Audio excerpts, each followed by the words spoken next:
What's up, guys? It's your boy Andy here, and welcome to another episode of Premier League Predicts. Today I'm joined with Gio and Liam, and we're gonna predict this week's coming Premier League games, as well as the Carabao Cup final between Manchester City and Spurs. First up, we have the game between Arsenal and Everton. Arsenal have conceded in the last 6 home games, and Everton has not scored in the last 2 away games, so I think this is going to be a tight, low-scoring match. So I've gone with a 1-1 draw. I'm going with a 2-1 Everton win. And over to Liam. What's up, Just Joan fans? Sorry, I'm a little late on these predictions, so these are going to be pre-recorded. Looks like we had some video corruption on the editing side, so super sorry about that, listeners. But I'm going to be giving my predictions through iPhone video chat. So these are obviously pre-recorded, so sadly I'm not going to be able to, join in a whole lot of discussion. But so super sorry about this inconvenience, and hopefully we'll be back to our strong suits next week. So Andy, good luck editing this. So I've gone with a 1-1 draw. Arsenal versus Everton. Two struggling sides, and I think Arsenal are going to underperform in this one. Something I might get. Third time's the charm. Yeah. For the next game, no, it's not. Fourth time is the charm, because 4 leaf clovers are lucky. Yeah, totally. For the next game of the week, we got Liverpool versus Newcastle. Liverpool have won 3 of their last 6 games. Last time around, it ended 0-0. Newcastle has scored at least 2 goals in the last 3 games and conceded in all of them. So for this game, I'm going with a 2-1 Liverpool win. Yeah, Newcastle in great form recently. Liverpool both a little up and down. Newcastle don't concede much. Liverpool don't score many goals recently. So I've gone for a 1-1 draw. First upset of this week. Okay. And over to Liam. Liverpool versus Newcastle. I'm going to say Liverpool take this one. 3-1. I think they're picking their form back, and I think they'll play well against Newcastle. Now over to the most important game of the weekend, especially regarding the top 4 race. It's West Ham versus Chelsea. West Ham are without Craig Dawson after he got a red card following Newcastle's first goal in their 3-2 loss. And West Ham has also conceded at least 2 goals in their last 4 games. On the other hand, Chelsea has only won 1 of their last 3 games, and only scored 1 goal in those 3 matches. I've gone for a low-scoring game, and I've gone for a Chelsea 1-0 win. But West Ham's defense is shaky. Jesse Lingard can make something happen, so this is a really open game.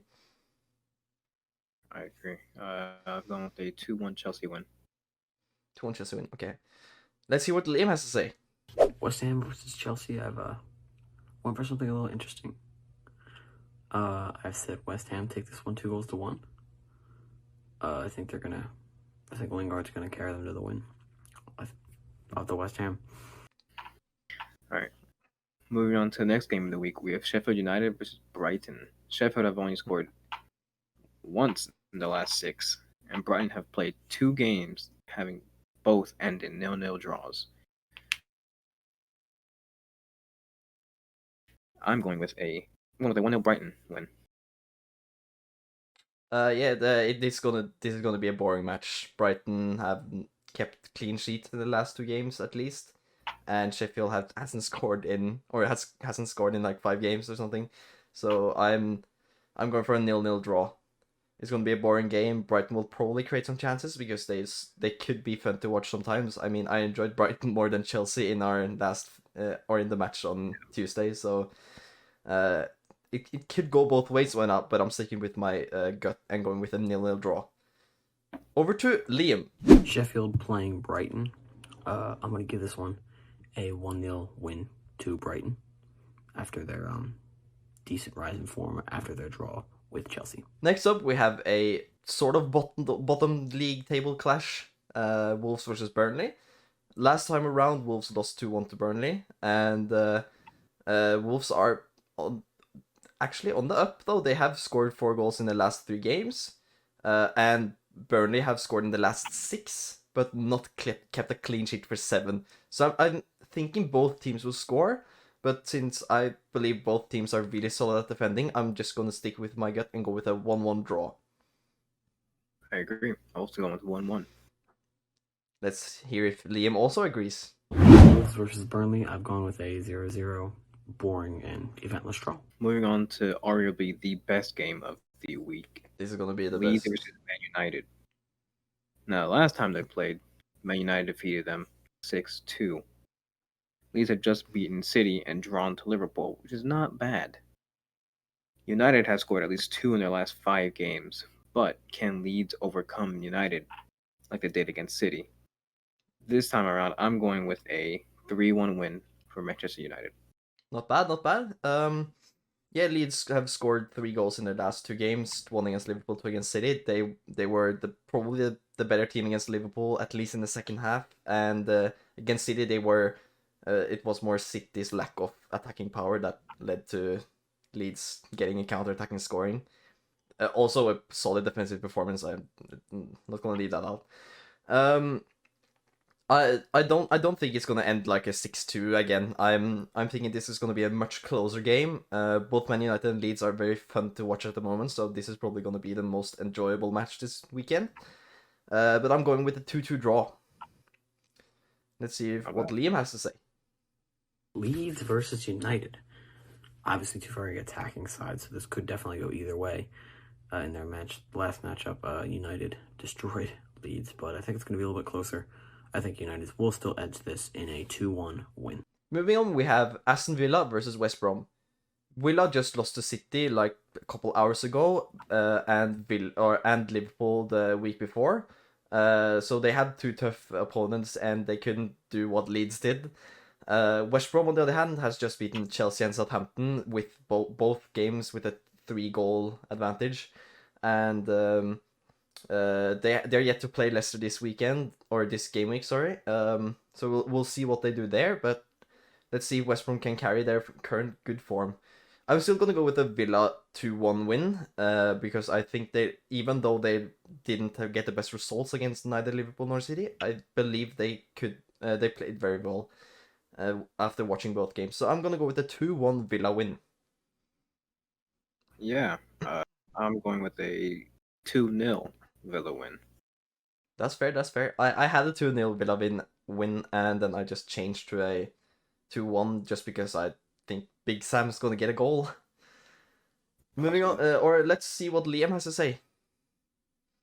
Nice one. Villa versus West Brom. You know, two sides crashing in form. I'm going to go Villa win this one 2-0 against West Brom. Moving on to the next game. Leicester versus Palace. Leicester are in the FA Cup final and have scored 11 goals in their last 5 games. Quite impressive. Very impressive. Palace have won only 1 of their last 6, scoring 4, which is not bad, but only not as impressive as Leicester. Not impressive as Leicester, but I'm going to give Leicester credit. I'm going 2-0 win for Leicester. I've also gone for a 2-0 advantage, or a 2-goal advantage, but I've gone for a Leicester 3-1 win over Palace. Last time Palace played in the league, we beat them 4-1, and we are a team that doesn't score much, so I think Leicester will score 3. But I can't look past Palace scoring as well, because they have the players like Zaha and Eberechi Eze, which are really good players. Also, Benteke could just score from a cross. Out of nowhere. Just like just that like one minute or 10 seconds where we lack press and lack concentration, they score, which I believe Leicester are capable of doing as well. So I think Palace will score. Okay. My turn? Yep. You're at the final. Okay. You also gotta say it, Liam. Oh, let's move on. Fuck, you know. Let's see what Liam has to say about this game. And lastly, I've got Leicester versus Palace. And I think Leicester's going to take this one similar to how they did today. A 3-0 win. Speaking of Liam, Manchester City play Spurs in the Carabao Cup final. City has just scored 2 goals in 6 of their 8 last games, and Spurs has won only 1 of the last 4. At the same time, Spurs might get like a little boost from their new manager, Ryan Mason, who's only 29 years old. He's 9 years older than me, and he's younger than like half the squad. Maurice. He's younger than Yuri. He's younger than Alderweireld. He's younger than Bale.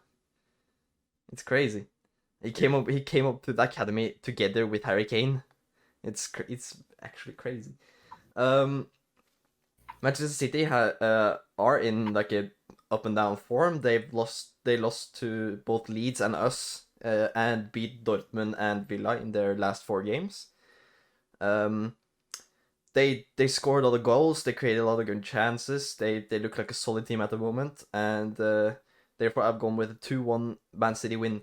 I don't know if Harry Kane is out for the game or not, but if he is, that's going to be a huge advantage to Manchester City. He was out against Southampton. He was benched against Southampton, which I'm not happy about because I triple captained him. But Son scored off of a penalty that Reguilon won, so I'm happy about that at least. I have no Spurs players other than Kane, so I'm not happy about that. Oh. But anyways, my prediction: I'm going 2-0 City win. Okay, so I've predicted the Spurs to score. You've not? Okay, that's fair enough. And let's see what Liam has. So okay, let's see what Liam has to say about his own team and the final. And yeah, transition. Obviously, big Carabao Cup final coming up. Looks like Kane will return, which is definitely good for Tottenham. But they were definitely shaky in their recent game where Heung-min Son saved them off of a pen. I think City, who are in good form, they're getting their confidence back. I think they will win this 2-0. I'm definitely going to be interested to see how this Spurs side plays against City, as they do have a new manager who's, shocking fact, younger than Moussa Sissoko and Hugo Lloris. So I'm interested to see what his tactics are going to be against a side like Manchester City. But it's definitely going to be a good game. Can't wait to watch it. I think City will eventually break Spurs down with their solid defense in Ruben Diaz and most likely Emerick Laporte after John Stones' red card against Aston Villa. But yeah, super pumped for this game. Up the City. Transition. Okay, roll the credits. Thank you so much for watching this video. Do not watch this video, okay? Thank you. Okay. Thank you so much for watching this video. If you liked it, leave a like and subscribe for more. Also, leave a comment with your own predictions, and we'll see you next time. Peace. Bye. Transition.